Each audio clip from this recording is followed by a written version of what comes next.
நம்ம திருவண்ணாமலையில இந்த அளவுக்கு கிரௌட் எங்க இருக்குன்னு தெரிஞ்சுக்கலாம். ஆரிய விஷயம் மகிழா சபா நடத்தும் மகிழா பஜார் 2026 இங்க நடந்துட்டு இருக்கு.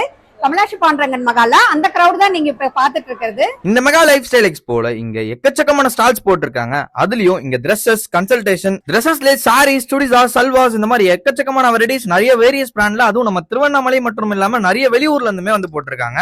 தென் இவங்க கிட்ட ஜுவல்லரிஸ்லயுமே நிறைய வெரைட்டிஸ் எல்லாம் அவைலபிளா இருக்கு. பேங்கிள், இயரிங், நெக்லஸ் இந்த மாதிரி எல்லா ஆக்சசரிஸுமே இருக்கு. தென் இது போக கிச்சன் ஆக்சசரிஸ், ஹோம் நீட்ஸ் இந்த மாதிரி எல்லாமே இவங்க கிட்ட அவைலபிளா இருக்கு. எஸ்பெஷலி ஆர்கானிக் ஃபுட் ஐட்டம்ஸ்ல ஆர்கானிக் சீட் வெரைட்டிஸ், ஆல்சோ இது போக இவங்க கிட்ட முறுக்கு, எல்லடா இந்த மாதிரி ட்ரெடிஷனல் ஐட்டம்ஸ் எல்லாமே நிறைய வச்சிருக்காங்க. தென் ஆர்மோல் சிரப் இந்த மாதிரி சிரப்ஸ் எல்லாமே கூட வச்சிருக்காங்க. சிங்கிள் லைன்ல சொல்லணும் அப்படின்னா இந்த ஒரு எக்ஸ்போக்கு நீங்க வந்தீங்க அப்படின்னா உங்க வீட்டுக்கு தேவையான எல்லா பொருளையுமே நீங்க ஒரே இடத்துலயே வாங்க. மல்டிபிள் ஸ்டால்ஸ் இந்த ஒரே இடத்துல இருக்கு. அதாவது மார்ச் 14 and 15 சாட்டர்டே சண்டே மட்டும் தான் அவைலபிளா இருக்கும். ஆல்சோ இந்த இடத்துல ஃபுட் ஸ்டால்ஸ்னு சொல்லி தனி இடமே வச்சிருக்காங்க. அங்க போனீங்க அப்படின்னா ஒன்லி ஃபுட் ஸ்டால்ஸ் மட்டும் தான், எக்கச்சக்கமான ஃபுட் ஸ்டால்ஸ் வச்சிருக்காங்க. சோ இங்க போனீங்க அப்படின்னா மல்டிபிள் வெரைட்டிஸ் ஆஃப் ஃபுட்டையுமே நீங்க என்ஜாய் பண்றதுக்கு ஒரு சூப்பரான பிளேஸா இருக்கும். லொகேஷன் எங்க இருக்கு அப்படின்னு பாத்தீங்கன்னா நம்ம திருவண்ணாமலை பேகோபுரம் தெரு கரெக்டா பேகோபுரத்துக்கு ஆப்போசிட்ல லொகேட் இருக்கு. நம்ம கமலாட்சி பாண்டரங்கன் மகால். டைமிங் காலையில 10 மணில இருந்து நைட் 8 மணி வரைக்கும் நடக்க போகுது. முக்கியமான விஷயம் என்ட்ரன்ஸ் ஃப்ரீ தான். சோ எல்லாருமே போய் நாளைக்கு விசிட் பண்ணி பாருங்க.